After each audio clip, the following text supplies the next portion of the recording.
I lost the meat where I wanted to keep the meat. I didn't know that. And then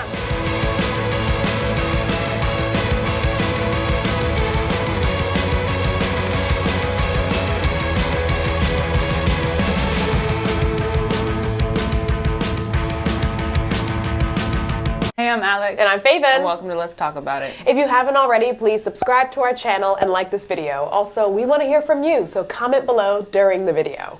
Today's episode is Body is Tea, and we are just going to unpack and talk about all the changes that have happened to this vessel over time. I know, right? I definitely treated my body way differently from my 20s and 30s, so let's talk about it. But first, rapid fire. What's harder to keep up, late night gym sessions or early morning workouts?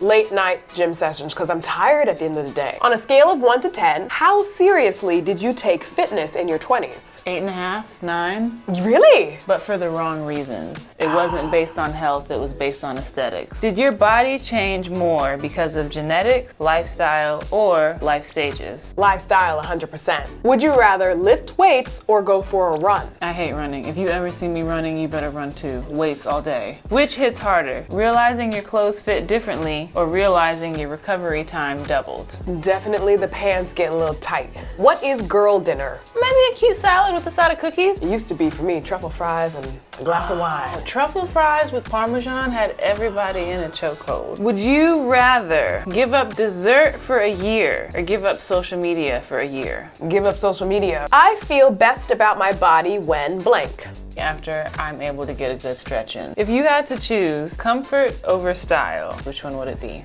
Always comfort first. What constructive criticism, if any, do you have for fitness influencers? You need to be transparent about all the things that contributed to your weight loss. So something that I understand more and more as I get older is that health is not something that can be seen. Like, we can look at a skinny person all day and that doesn't mean that they're healthy. Or you can look at a larger person all day and they might actually have a better diet than you, but maybe they just have different genetics or they're just like a bigger person, whatever. How important is how you look? Aesthetics matter to me, but how I feel on the inside is more important. And it just so happens that having the aesthetics I like, which is like snatched and toned and healthy, is also when I feel my best. Like, I have the most energy, I'm strong, I can lift boxes, I can lift my luggage, I just get more things done in the day, I don't feel lethargic. And when I was larger, it's because I was eating crap and my clothes didn't fit and I had low energy and I was just bed rotting. So it just so happens for me that aesthetics go hand in hand with how I desire to feel. But some people have completely different bodies than me and still have the same amount of energy. Good for you.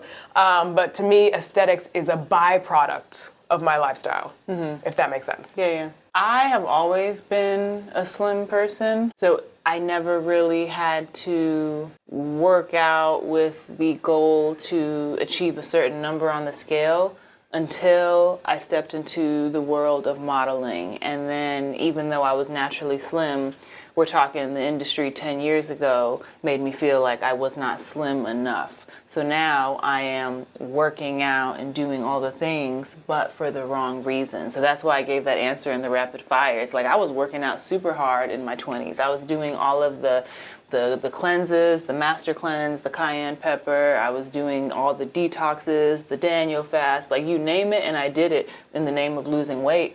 But when you don't have any fat to burn and any weight to lose, like, your body is just like, girl, like, I don't know what to tell you. Fast forward to now, ironically, I don't even work out as much, but I'm so much healthier because I am, number one, I've accepted like my natural weight. Like, my resting weight for my body is just like 145, 150. I'm 5'11", and that's probably where I'm at with or without working out. I've been pregnant the last 2 years, so I haven't worked out consistently for at least that amount of time, and this is my resting weight. Now, would I like to go to the gym and tone up and just gain like muscle and strength back? Absolutely. But the best that I can do right now is chase around, pick up, and juggle 2 babies that collectively weigh 60 pounds. Do you even have the time and the mental space to think about your body and be insecure? No, that's why I was also struggling when you asked me, when do I feel good in my body? Because like, yes, ideally when I stretch, I feel good in my body. And I remember, I feel like we did this question before a long time ago, and my answer was, oh, when I'm sweating, when I'm in the sauna. Well, I haven't done those things in 3 years. So does that mean that I haven't felt good in my body in 3 years? No, to your point, that means that I have too many other present day things in the moment. My toddler's about to choke, let me save them for the 5th time today. Like I cannot think about my body in that way because I don't have time. Like I'm meal prepping, I'm changing poopy butts, I'm doing all the things, you know? Also, because you're married and you have your family, I think it would be different if you were younger and single and still on the market and more thinking about how am I going to present myself to a partner who, you know, I want to get with and impress because you already have your person. I'm not saying once you find your person, let yourself go. That's a no-no. But like, I feel like if you were still single, you might be like, all right, let me go to the gym. I can make it work. Maybe. But like my son. But when we met, you were always going to Pilates and frolicking. We were doing the things together. Remember Switch? Switch? Yes, it was it was the circuit training thing that we did from the app, and you would go and you would do the treadmill here. It was called Switch? It was called Switch. Oh, yes, that was fun. We had a whole different life. Kind of like F45. Yeah, we used to work out all the time. Yeah. Remember we did the self-defense class? Oh, yeah, and you scratched me. I don't remember that. Yes, we did Krav Maga, and she, sparring, was like, ah! And then they scratched me. Where that scar? Ain't no scar. But it's fun. So Remy tells me all the time, he's like, oh, mommy, you're so pretty. And I'm like, oh, I just melt. Like I don't know if Lily ever told me I was pretty when she was a girl, but it hits different when she was a girl. A little girl. When she was a little girl. She's still a girl. Yeah. But it just hits differently when it's like your son like fawning over you, be like, oh, mommy, you're so pretty. But then you see Joe in the background, I tell you, you're pretty all the time. And I'm like, yes. But I still have to get through certain hang-ups with my husband. Because I'm like, oh, but my body changed. But he's like, you're fine. And I'm like, okay, thank you. I appreciate that. But I still need you to acknowledge where this is coming from. Like, I've been pregnant for 2 years, even though I'm naturally slim now, like skin still stretches, the titties are falling into my armpits, I need to bring them back over to the, like, you know, it's just things happening and shifting, and I don't know. I think the affirmations and the what's the word? Validation? Yeah. That I need just looks different right now. I see. Yeah. You know what I wish I had? Now I'm in my 30s and I'm looking back at my 20s, and I was also naturally slender for most of my life. Then when work started as a young adult, the hours were crazy, wake up super early, work 6 days a week at NBC, not making that much money, so just getting the cheapest possible option, no consideration about health and wellness, because I was fine, I'm young, I can figure it out. But then, yeah, when the pants start getting tight, you're like, oh, I must have shrunk these in the dryer. Like I didn't put it together. I didn't know anything about calories, did not know anything about protein or weight training or getting steps in. I was just like living life. I did have that one boyfriend. Remember the model? The Eastern European one? Anyway, I had one boyfriend and he was like ripped. Because he was a violinist, he was a model. Violinist, yes. And he was always like, well, his arms were jacked from this alone, but then he was lifting and running all over Manhattan, and I was like, oh, he didn't shame me too much, he kind of did, but I did pick up on his healthy habits, and I was like, oh, okay, so that's your full meal. I will eat 5 times that, like, if given the chance, like, so portions. And so I ended up losing a lot of weight just because I was like emulating his lifestyle in my 20s, but I didn't know that it was a calorie deficit. I didn't really know what I was doing that changed my body. I was just kind of, you know, blindly following what he was doing. But now that I'm educated, I was like, oh, okay, this is what true fitness is. Like, it's not the detoxes and the cleanses and no. It's portions and it's whole foods, like things with one ingredient. Like, this is chicken. This is an apple. Like, it's things with one ingredient and you throw it all together, and that's how you can have all the nutrients and the micro and macronutrients and feel your best. Like, the good feelings, the energy, all that stuff comes from the vegetables and things. And I'm like, they don't teach me this. I know we had class in like 7th grade that went over the food pyramid, but the food pyramid was incorrect. Oh, yeah. They had like bread on the bottom. They're like, eat as much bread, Eat all this bread as possible. And it's actually should be like inverted. It should be a inverted triangle. Yes. Yeah. Because it's all capitalism and like literally Big Bread or whatever food industry wanted to sell you certain buckets of food. Kind of like the Got Milk campaign. Nobody needs that much milk.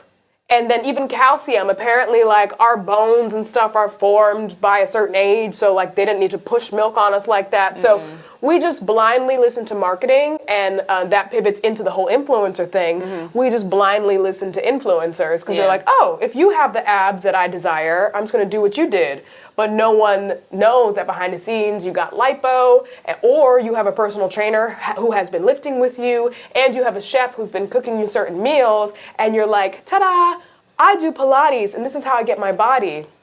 To this day, I do not accept any partnerships that include supplements or anything like that because, number one, I don't know if this really works for me until I've taken it for at least 30 days and I'm able to really assess how I feel, if I'm having any side effects, if I can tolerate, if this makes me too jittery, whatever the case. So for me to get, a lot of times when you're getting sent a product, you have a window in which to deliver the content or whatever it is that you're doing, and that window is typically very small. There's a quick turnaround. So you want me to take this supplement that I've never had before, and in anywhere from 48 hours to a week, let's say, turn around some content. I don't really know what this does, and now we're slapping an Alex Undone 20 code on it so that my followers buy it because they trust me.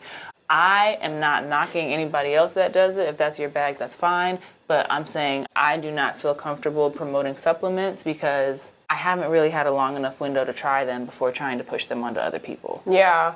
And I wish people had the point of view like we have. Like, my degree from college is in marketing. The commercials I've done as an actor is literally marketing, so you can buy stuff. We would go to McDonald's auditions, like commercial auditions, and everyone in the room is a very fit model who doesn't eat McDonald's, but they're like, yeah, we just want beautiful, fit people, like laughing and holding the Big Mac. Mind you, on the sets of all these commercials, I remember I did a Subway one. You bite, you smile, and then there is a guy on the side holding a spit bucket. You just spit it out. No one eats that stuff. Like, so they're doing that on purpose. They're like, don't worry about what this food does to you. You'll still be happy and beautiful and fit. It's not true. If you eat fast food every day, you will not be fit.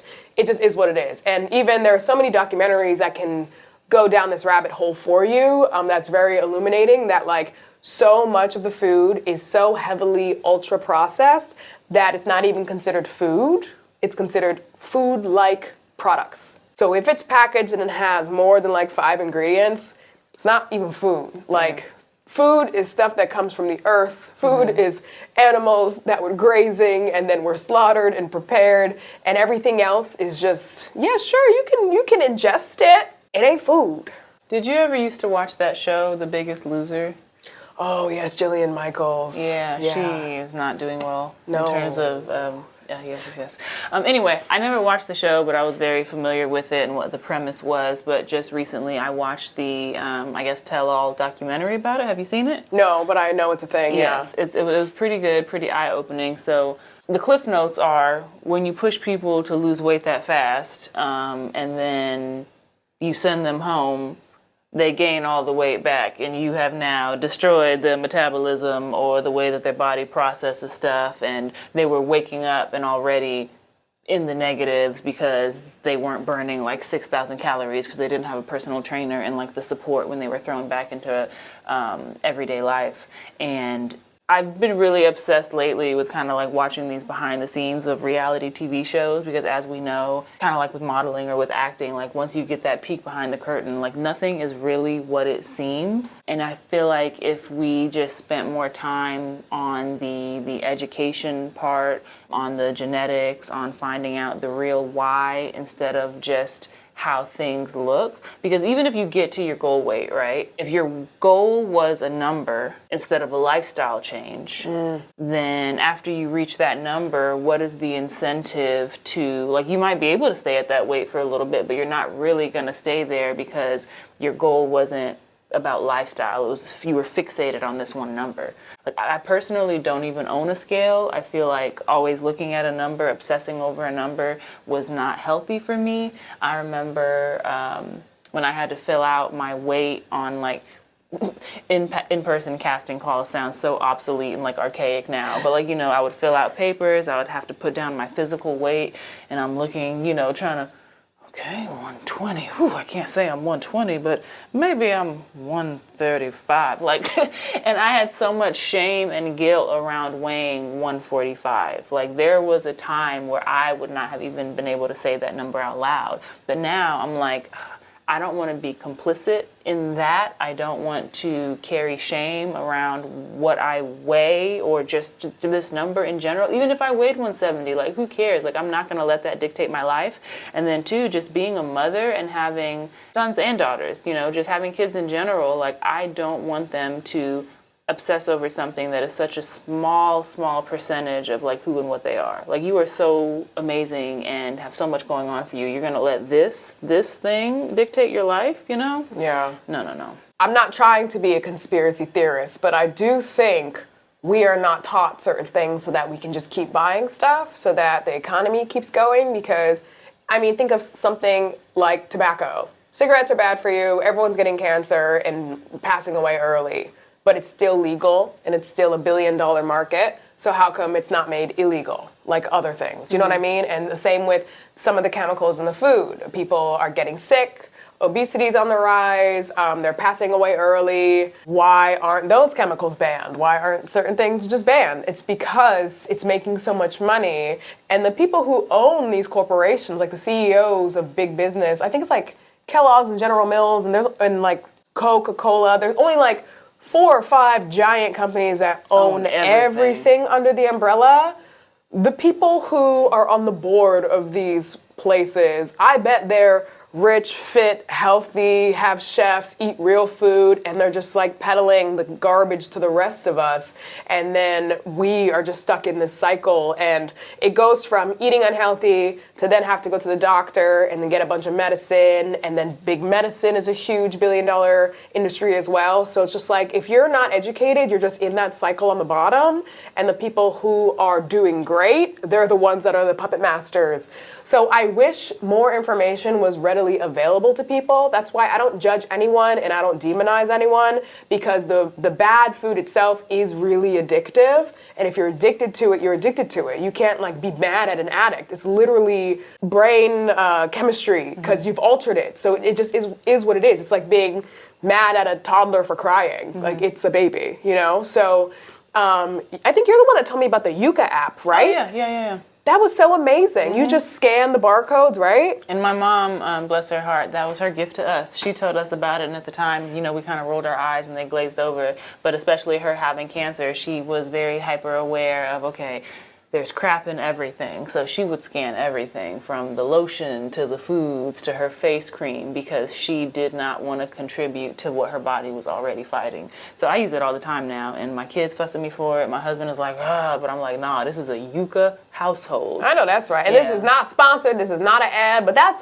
one of the things that we would, for example, promote, because it's so helpful. Like, you can scan something, it'll break down each one of the gazillion ingredients on the back of the label and tell you in layman's terms what it means, what it does, and why it's good or why it's bad. Yeah, and they haven't been bought out. So what I love about them is, if they say, I'm just fishing here, but if they say, oh, this Neutrogena cream is better, it is 1,000% because of the ingredients that they're showing you, not because Neutrogena is sliding them a check, you know, on the low. So exactly. So stuff like that is just so nice for the next generation to have access to, that I'm like, wow, we didn't get it till our 30s. Like, now we can scan on behalf of the children, and then teens can scan things, and then after a while, I know my household, the things that I put on my skin and the stuff that I eat, It's kind of on autopilot now, so I don't really have to scan things anymore. I get the same products over and over again, and I make the same meals on rotation, so I'm good. But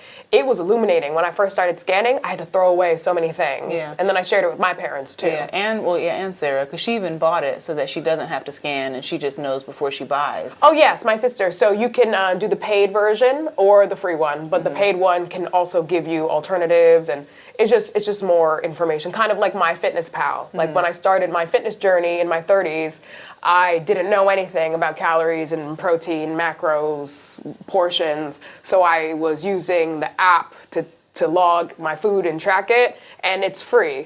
You can pay for an upgraded version where they'll like do things for you, but it's fine. Yeah. A fitness journey and a healthy lifestyle does not need to cost you any money. If anything, you'll save money because you won't be doing DoorDash and Uber Eats as much because you're going to be more mindful about what you put in your body. But every generation is just like becoming more and more advanced. Like we didn't have 10-step skin routines when we were younger, but if you look at the 20-year-olds or even the teens now, like they are all about the skincare. And they just have more access to information, just like we have more access than our parents did and so on and so forth. But I think the thing that kids like my daughter are dealing with now that we didn't have to worry about is in this abundance of information, like how do you weed through what's legit and what's not? Like there's this one chick that was like a hardcore raw vegan, and she would eat like 50 bananas a day. Freely the banana girl.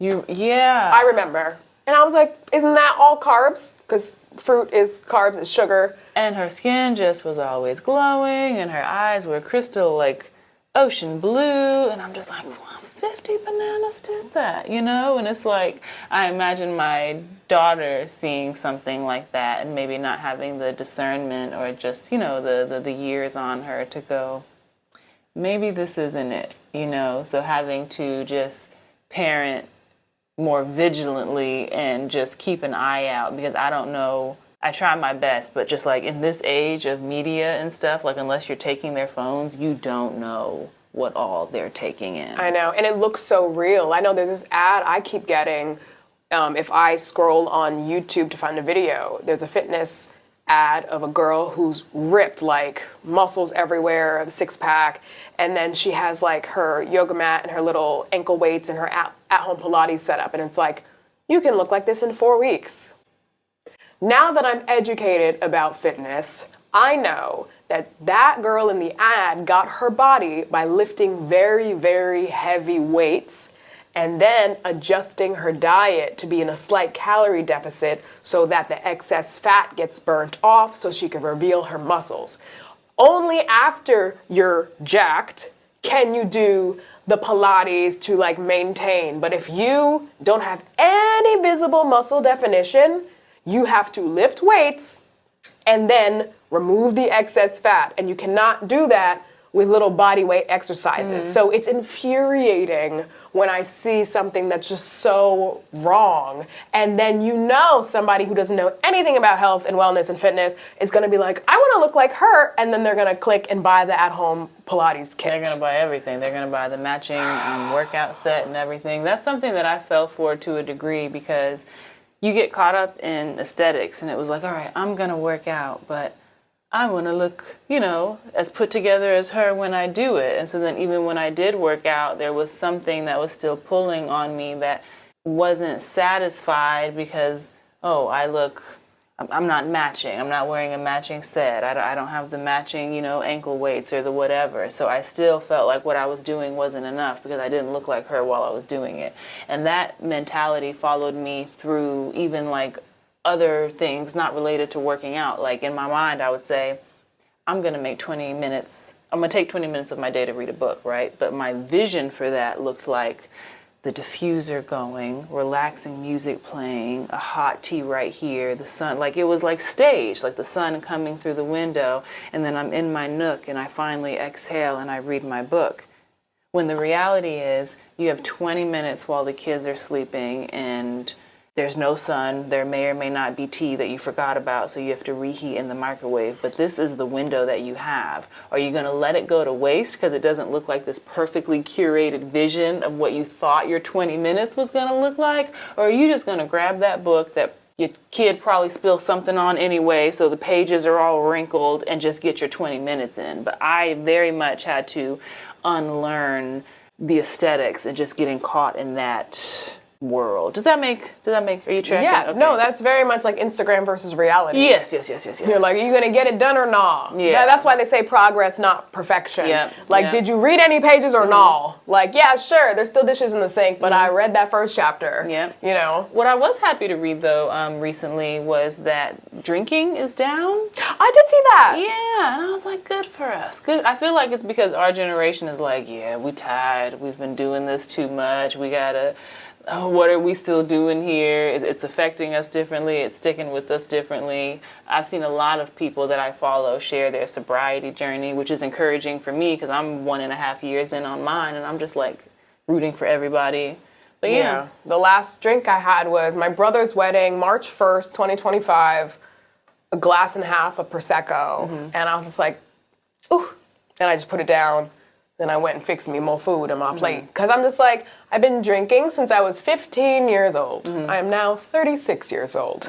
And in your 20s, you can get away with it because everyone did. I don't remember freshman year of college. Like, it's just a blur. And it's like the gross stuff too, like natty ice and like grain alcohol. Like, the goal was to just get messed up, right? Because that was cool. Oh, yeah. But now I'm just like, that's why our skin looks better. Obviously, we do skincare and drink water, and if we can afford Botox, get some Botox, but that's not like a regular thing either. But like, I know there's a whole cohort of people online that are like, oh, women past 35, they're like expired or leftover or whatever. That's terrible. I know, but I think that's just the red pill men, which I get it. I agree with them when they criticize women who just want to use men for all their money and all that stuff. Like, it's like not that deep. If you get with somebody, you should be working together on all goals. But to say someone is like leftover because they're in their 30s or 40s is kind of crazy. And I genuinely think I look better in my 30s than I did in my 20s. 20s, my makeup was horrible. My body was like sloppy. It wasn't healthy. It might have been small, but it was the skinny fat. It was still like fluffy. Now, because of weight training and eating proper nutritious food, it's tighter, it's more toned. I barely need any makeup because I've cleared up my skin and I have my skincare routine and I'm sleeping as much as I can, like, 6 to 9 hours if I can. And it's just, and then no alcohol. It just feels so much better, and I genuinely feel like I look better. Oh, yeah. And there were a lot of reasons that I made excuses when it came to like stopping, or I was scared to stop because I was like, well, what if I'm not fun anymore? I've been drinking more years than I haven't. I really don't know who I am without it. What if I'm not confident anymore? What if I don't like myself? What if I'm worse? And then the only solution is to drink more. Like my mind went everywhere you think it could possibly go. But the reality is, now that I'm on the other side of it, like I don't need alcohol. I never needed alcohol. Whatever I thought I was in my mind, I can guarantee you other people were getting a different experience of me. Because how often are you able to see footage back of yourself? You don't always have a camera in front of your face when you're drunk or you're out at the club. But I guarantee you, however cool and confident I thought I was, I'm sure there are people that I owe an apology to for things that I said or just like ways that I acted. And I would not be able to operate at the level that I'm operating now with the efficiency and the workload that I have if I was drinking. I wouldn't be able to mother the way that I'm mothering. I wouldn't be able to show up in my relationship the way that I'm showing up in my relationship. And I'm very grateful for that. I've gotten past most of my triggers. Like in that journey, there were a lot of times where I was like, I just need a drink today. And I don't know how I'm going to get through it. And so I have successfully gotten past most of my triggers. But we were at Trader Joe's, I don't know, maybe like a month ago. And the guy in line behind me dropped his entire bottle of wine. Ooh. And just like that, I kid you not, the entire store smelled like a Cabernet. And I was like, oh, Joe, it smells so good. And he was like, let's get out of here. Let's get out of here. Because I hadn't smelled wine in such a long time. But I was like, that would have sent me over the edge had that happened sooner in my journey. I would have been like, oh my gosh, here I'm trying. And then, of course, somebody would drop this bottle of wine. And it's a sign. See, it's a sign that I'm supposed to have a drink today. Like, I would have rationalized the hell out of that. But I was able to just go, Smells lovely. Okay, let's go. It's been a journey, but like you said, we're healthier for it. I don't miss it.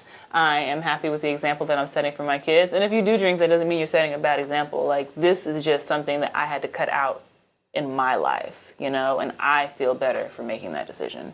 Yes, and there's so many positives. Yeah. As we get older, because we're mid-30s, like, we're going to be 40 one day, which sounds crazy to me. I'm like, what? I'm closer to 40 than I am 30. That's crazy. How do you feel about body enhancements on any level? I think if it makes you happy, go for it. I personally am a fan of natural enhancements. Like, if you look at someone, you should not be able to tell they did anything. That's my preferred style. Like, I like natural beauty. So, for example, if you're going to spend a gazillion dollars on skincare treatments because it makes your skin look very soft and very clean and you don't need a cake on makeup, go for it. Or if you don't have any lips at all, and then you get lip fillers just so you have lips that like look like mine, like you have an upper and a lower. It doesn't look like a pufferfish, great. Or Botox is not filler, right? People get them confused, especially men who try to like make fun of women. Botox just freezes your muscles so that you don't have a bunch of wrinkles. Filler changes the shape of your face, like puffs up the cheeks or puffs up the lips. Temporarily. Yeah, so I'm a fan of Botox because like go for it. Just like freeze what you have naturally. My boobs, like in my fitness journey, I'm down a cup size. Oh, yeah. I had perfectly round, nice, juicy boobies, and I did not appreciate them when I had them. I tried to tell you for years. I was like, Faiven, you got great boobs. And you were like, yeah, I just don't care. I don't want to show them. And I was like, all right, take it from somebody that's on the other side. I'm with the sweet low chariots over here, but...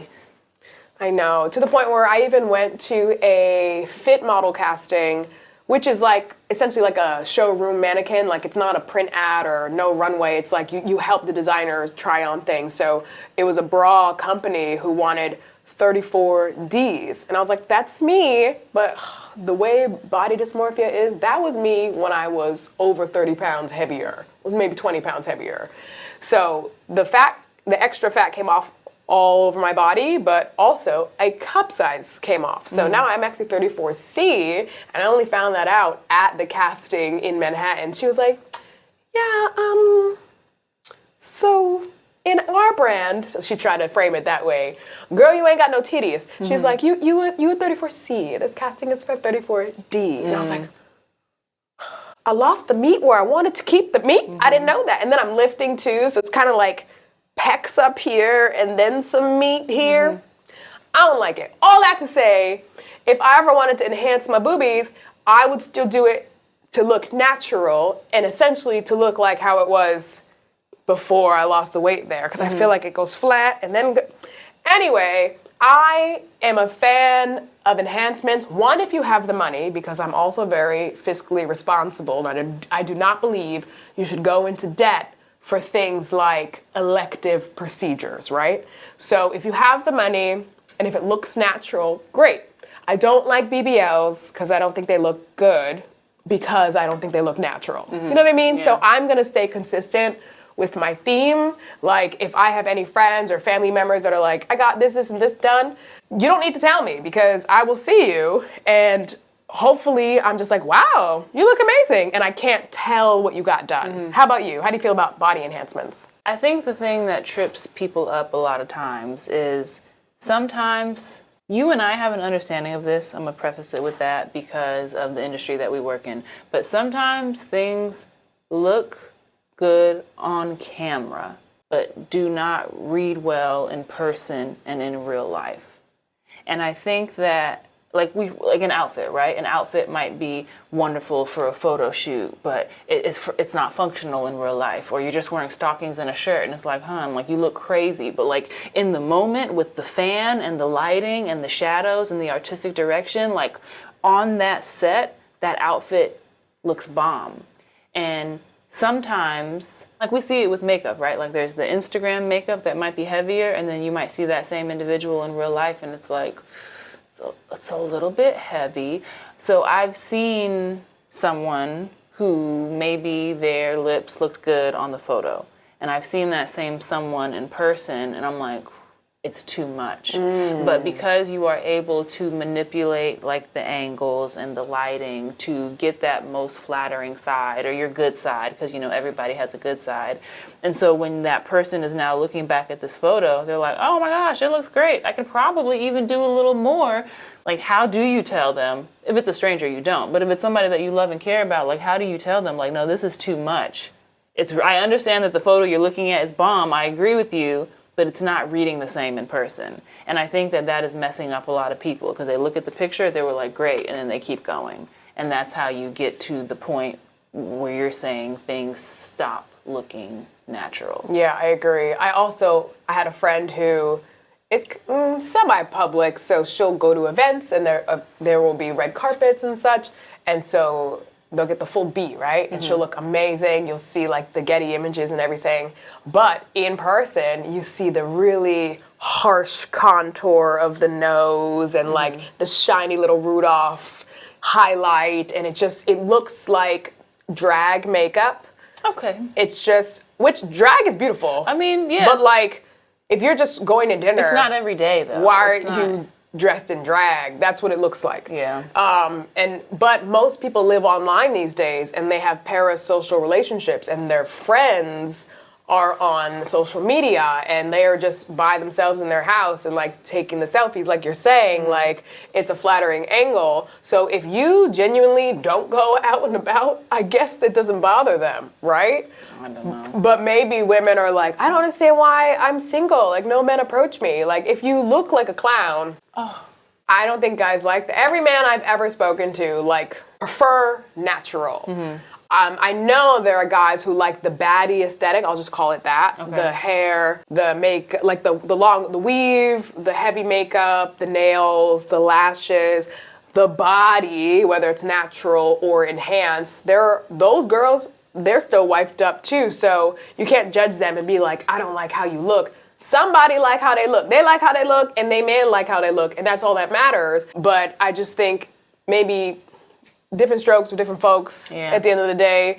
But yeah, I think we have similar opinions there. Like I'm not opposed to it. Also, like you have to consider the time and the culture. Like if we were having this conversation 10 years ago, like people were not accepted for being open about like things that they had gotten done. It's something that was supposed to be very hush hush and that was frowned upon and you received a lot of judgment, whereas now we are in this season of transparency where it's cool to share and like not gatekeep all the procedures that you had done. And I think, like we were saying earlier, I think you are allowed to gatekeep because it's not anybody's business what you had done until we come to a place where you are now making a profit on it. I am team do whatever you need to do that makes you feel good, but also like you still have to have a healthy level of self-esteem, otherwise it's never going to be enough, you know? So I have had Botox done. Filler scares me. The idea of getting something to change my facial structure and now being stuck in this, like, what if I like that new facial structure more, but I'm sorry, I don't have an extra $1,000 a year to spend on my face and then my face dissolves? What if I met somebody with the filler face and then my face dissolved and like, I hope you're not getting it with somebody for how they look. But I mean, if you do get with somebody for how they look and now you're having babies for how they look and you find out the hard way that the face that you thought you loved wasn't theirs to begin with, like, it's just like, it's not for me. And I must say, people learn the hard way about filler that it doesn't just dissolve away like Botox does. Or stay at the place where you injected it. Yeah, it migrates. So you might be snatched, cheeks sitting high, jaw snatched, and then it moves and morphs, and people are paying to inject a solution to dissolve it, and it's more costly, and you might be a little disfigured, so, ugh. And men are getting it too, and I'm gonna be honest, like, if I meet a man, I'm not saying I require a chiseled jaw, but if I meet somebody with a chiseled jaw, and a year in, their face looks like an egg, I might be a little bit upset. And we're not talking about we've been married 5-10 years and I love you over time and you change over time. That's different. I'm talking about you misled me. I met you with the sharp chisel and now you're Humpty Dumpty. Like, I am going to be upset. Like, I feel like that's misleading. People talk about Matt Rife, you know that comedian? He got really popular from TikTok. Now he like sells out Madison Square Garden. He's a very Abercrombie model type look, but he apparently got a bunch of work done. A lot of guys are getting the... Yeah, but he looks good. He looks like, I don't know, a young Hercules or something, like just like chiseled. And it literally worked because everyone's like, oh, he's good looking and he's funny. So he did what the girlies were doing, and it's like, it is what it is. So I'm not mad at anyone. If you have access to it, go for it. But does that mean that we're stepping into an era of more and more superficial relationships where you're attracted to people for something that's not really what it appears to be? Yes, I saw this, there was this Reddit post of a girl who was like, help, what do I do? My boyfriend made a comment about, a disparaging comment about women who get breast augmentation. Like it was like an offhanded flippant comment. He was just like, oh, like, it's so gross, girls who do that. Like, that's not cute. But she had her breasts done before they met, and then she said to him, well, guess you don't like me then. And he was like, what? And it led to them breaking up, but it more led to her dumping him, because it's like, you're attracted to what you're attracted to, but you place this moral superiority on it, and now it's just warped and weird. And how are you going to be mad at a girl that you're attracted to? It's just weird. It just don't make sense. I don't know. I don't think it's a big deal at all. Well, in conclusion, let me ask you this. The biggest change that you have seen with your body, for better or for worse, is? Going from skinny fat to visible muscle tone. I think for me, the biggest change that I have seen in my body is, I think just like the looser skin. I mean, not loose. When I think of loose skin, I think of like, you know, skin. But I mean, anybody that has had a baby, like, you will understand, like, you're stretched in the areas where your skin is growing the quickest. So like your belly, you know, your boobs. And I haven't had a chance to do anything about it. I haven't had a chance to go tighten anything, do anything. My husband still says I look great, but like, I just feel the difference internally. You look good to me. Go ahead, friend. Keep popping out them babies. We want to hear from you. What's the biggest difference that you've seen in your body from 20s, 30s to 40s, whatever decade you are in right now, and how do you feel about it? Yes, let us know in the comments below, and be sure to like and subscribe and follow us on Instagram and on TikTok.